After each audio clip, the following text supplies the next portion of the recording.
O LZR11 já foi um dos fundos mais queridinhos do mercado, só que ali entre meados de 2024 e meados de 2025, o fundo chegou a perder muitos cotistas, e provavelmente porque eles não entenderam a estratégia da gestão, que teve uma pequena mudança ali.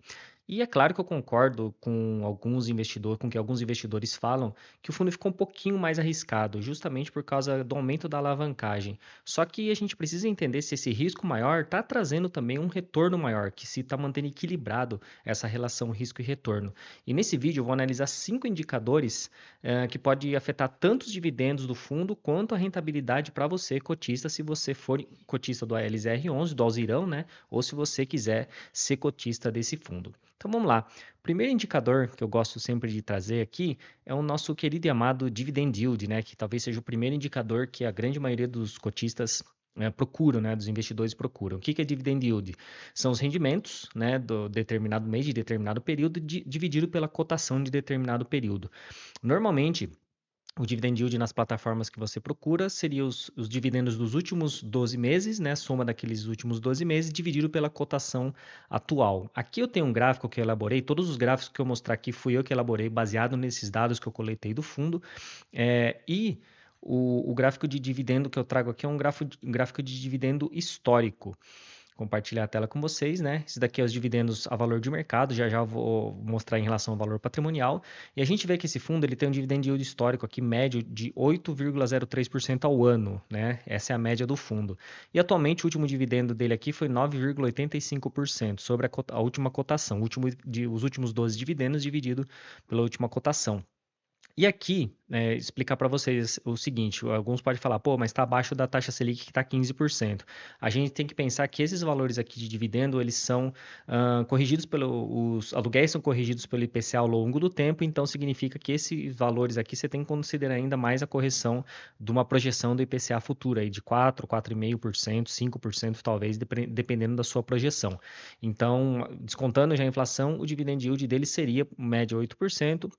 E atualmente aqui em 9,85%, um dividendo bastante interessante se a gente pensar na correção monetária também. Isso daqui em relação às cotações de mercado. Quando a gente olha sobre o valor patrimonial, a gente vê que a média foi 8,61%, né, desde o início do fundo, e o último dividendo foi correspondente a 9,43%. E existe uma diferença entre o dividendo sobre o valor patrimonial e entre o valor de mercado. E isso tem muito a ver com o próximo indicador que eu vou trazer para vocês, que é o outro indicador que muita gente olha, que é o nosso outro indicador querido também pelos investidores, que é o PVP, o preço sobre valor patrimonial, ou seja, a cotação daquele momento dividido pelo último valor patrimonial publicado pelo fundo no informe mensal. Quando a gente olha, no caso aqui que eu fiz foi pegar todas as cotações de fechamento do mês, né, de cada mês desde o início do fundo, dividido pelo valor patrimonial daquele mesmo mês. Então, quando a gente olha o gráfico aqui de PVP, mudando aqui para o PVP, a gente percebe, até aumentar ele aqui, né, a gente percebe que esse fundo ele negociou na média, 1,08, ou seja, 8% acima do valor patrimonial. Inclusive, né, se a gente olhar essa linha cinza aqui, que é o PVP igual a 1, né, ele negociou por muito tempo aqui acima, a maior parte do tempo acima do valor patrimonial, ou seja, os investidores confiavam bastante na gestão desse fundo, né, e acreditavam que ele acreditavam, né, que ele trazia um bom retorno ao longo do tempo. O menor PVP foi 0,91, né, aqui bem no início do fundo, em agosto de 2018, e o maior PVP foi aqui em dezembro de 2019, que foi um período que praticamente todos os fundos estavam com PVP lá nas alturas, né, no espaço, e não fazia sentido. Atualmente ele está com desconto aqui em relação ao valor patrimonial, ele já vem desde o fim do ano passado, né, que eu falei para vocês, meados do ano passado, negociando aqui abaixo do VP. Foi justamente esse período que o fundo começou a perder muitos cotistas, talvez por essa mudança aí da gestão. E esse VP aqui acima de uma vez explica essa diferença aqui desse dividend yield médio aqui de 8,08%, né, arredondando aqui sobre o valor de mercado, e 8,6% sobre o valor patrimonial. Como o dividend yield, como o PVP foi acima de 1, então o dividend yield a mercado ele fica menor. Então, se a gente for olhar o retorno sobre o patrimônio, 8,61% 10% ao longo do tempo se todo mundo tivesse comprado as cotas no valor patrimonial. Não significa que você não possa comprar acima do valor patrimonial, mas é bom não exagerar nisso, né? Talvez 1,08 seja um exagero, só que eu diria que também que ele está negociando aqui 0,91 ou 0,94 aqui quando ele estava alguns meses atrás, seria um desconto excessivo também. Atualmente ele já voltou aqui esse fechamento de outubro 0,98. Na data que eu gravo esse vídeo aqui, ele já está negociando ali por volta de uma vez o valor patrimonial que diria é o preço justo, entre aspas, né? Precisaria fazer o valuation todo, mas ele parece ser o preço justo. Então, esse daqui você pode perceber que comprar muito acima do valor patrimonial, isso afeta a sua rentabilidade como cotista. Se você paga muito caro num fundo, você vai receber os mesmos dividendos que outros investidores que pagaram mais barato, então você vai ter digamos assim, você vai ter um retorno diferente, né? Você vai ter um retorno menor se você pagar caro demais naquele fundo. Isso talvez não compense essa relação risco-retorno. Um terceiro indicador que eu gosto de ver também nos fundos de tijolo, e esse daqui, ele afeta bastante os rendimentos do fundo, ele pode afetar bastante a vacância. O que é a vacância? É até meio autoexplicativo, mas para você saber, são as áreas vagas daquele fundo. Por exemplo, se um fundo ele tem, sei lá, 1.000 metros quadrados ali de área disponível para alugar e ele tem uma vacância de 10%, por exemplo, significa que 100 metros quadrados estão vagos e estão disponíveis para alocação e, de repente, talvez ele precise ali alugar esses espaços aí para não afetar os rendimentos dos aluguéis que ele recebe. Até porque são duas coisas que a vacância afeta. Uma, que você deixa ele receber o aluguel, e dois, que as despesas daquele local, daquela área vaga, ela continua correndo todos os meses. IPTU não vai deixar de ser cobrado, de repente, conta de água, conta de energia, condomínio, se for dentro de um condomínio, dependendo do tipo de imóvel, então ela afeta bastante. Então, vacâncias muito altas, elas prejudicam bastante o fundo nesses dois sentidos, porque não tem receita e porque aumentam as despesas. Quando a gente olha o gráfico aqui de vacância física do fundo, a gente vê que ele, historicamente, tem uma média muito baixa de 0,37% e atualmente, aqui na data que eu gravo esse vídeo, finalzinho de 2025, ele está com a vacância zerada. Esse período aqui, né, esse gráfico aqui só vai até 4%, então não assuste, né? Esse daqui foi um período de vacância de 3,5%, que é o imóvel que foi vendido posteriormente, imóvel IPG.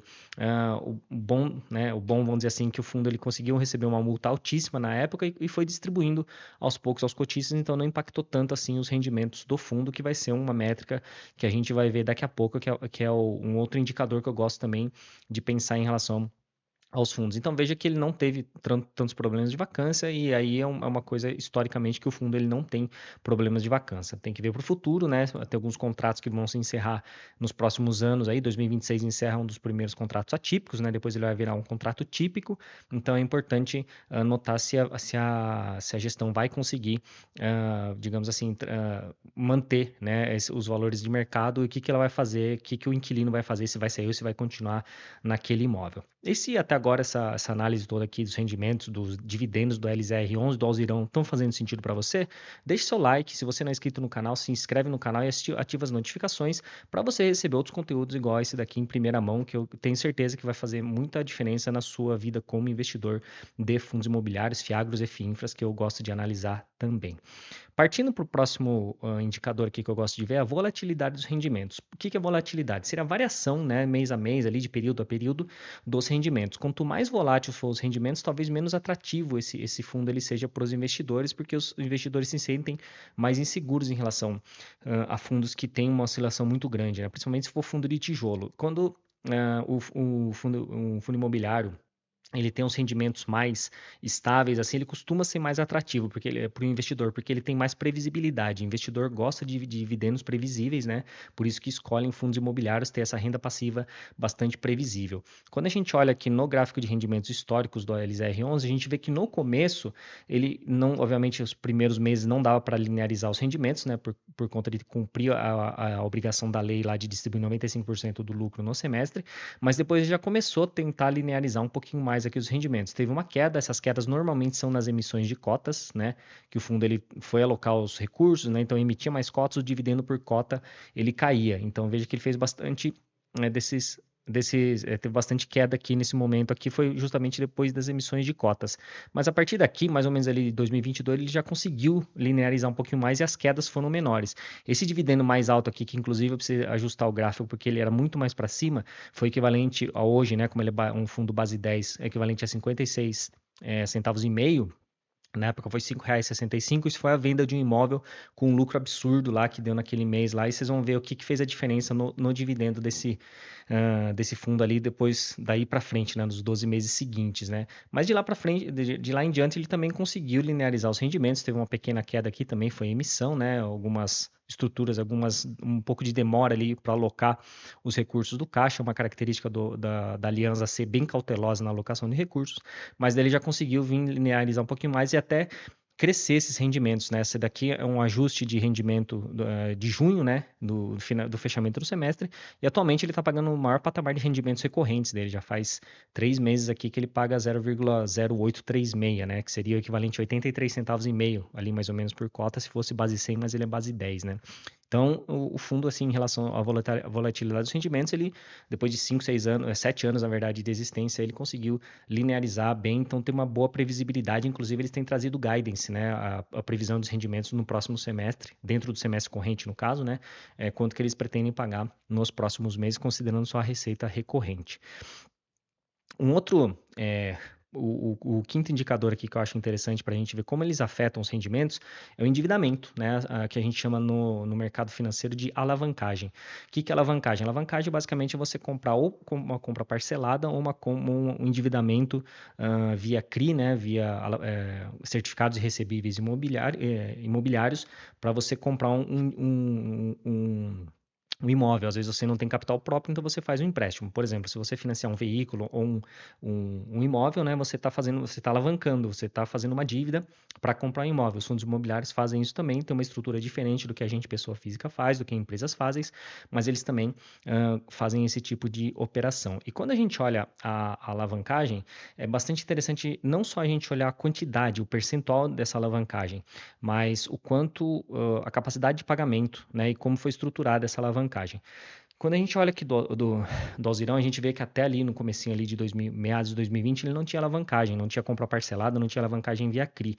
Ele teve um bom pico aqui em 2021, né, de compras aqui, mas isso daqui às vezes foi um período curto, né, que ele comprou ali para pagar depois, né, então entrou lá no passivo do fundo. Eu gosto de considerar a alavancagem as dívidas divididas pelo patrimônio líquido. Então isso daqui é percentual do patrimônio líquido.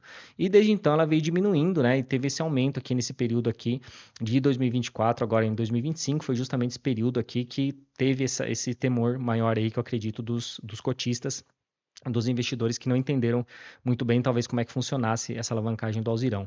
Hoje está no patamar aqui próximo de 30%, é uma alavancagem que alguns consideram alto, mas eu não considero ela tão alta por duas razões. Uma, os prazos dos contratos, né, dos contratos de aluguel que deram origem a essa alavancagem, eles são casados com o prazo da dívida e o indexador também é o mesmo, é tudo IPCA. Então a dívida é em IPCA e o aluguel é corrigido pelo IPCA. Então a correção monetária ela casa e não tem problema de a dívida subir mais, né, ela crescer muito mais rapidamente do que os valores dos aluguéis. Eles são corrigidos, as dívidas são corrigidas anualmente também, não mensalmente pelo IPCA, também faz muita diferença. Outro detalhe é que tem as amortizações e o fundo ele tem caixa para 5 anos aí, para os próximos 5 anos, para conseguir fazer frente a essas amortizações. Então, mesmo que ele não consiga fazer emissão de cotas ou não vender nenhum imóvel, então ele consegue pagar tranquilamente essas alavancagens. Então, é uma alavancagem que eu considero ela, de certo modo, aí, bastante saudável, né? Poderia ser mais saudável, eu acho ela uma dívida cara ainda. As últimas dívidas eu achei que elas ficaram um pouquinho mais caras. Mas isso também por conta que as taxas de juros, no geral, elas subiram. Então não tinha como ele fazer uma dívida barata no momento de juros altos. Então, acho que está razoável aqui essa questão do endividamento do Alzirão. Bom, esses são os 5 indicadores. E para resumir, né, eu acho que o fundo ele tem um dividend yield interessante, né? Eu acho que, principalmente se a gente considerar a correção pelo IPCA também, ele está negociando, né, os últimos meses aí, ele vinha negociando abaixo do VP, agora ele já está mais próximo do VP. Então poderia ser uma oportunidade para quem olha bastante, para quem quiser olhar por uma ótica de preço-valor patrimonial, né? Historicamente a vacância dele é baixa, né? Na média é muito próximo de zero, então os contratos atípicos ajudam muito isso. Eu acho que é um ponto positivo também do fundo. Os rendimentos eles são estáveis ali, de certo modo, eles são crescentes e estáveis ali ao longo do tempo. A gestão tem tentado ao máximo estabilizar esses rendimentos, né, trazer mais previsibilidade, e eu acredito que a alavancagem esteja controlada. Então, desses 5 indicadores, eu acho que dá para dar uma nota de 5 aí, daria para dar uma nota 4 aí para essa estrutura toda aí de rendimentos que o fundo vem distribuindo, que eu acho que elas seriam bastante interessantes. Mas eu queria saber de você, o que que você acha do Alzirão? Você acha que esses rendimentos eles são bons, eles são ruins? Você acha que essa alavancagem preocupa realmente? Deixa aqui nos comentários que eu quero saber de você.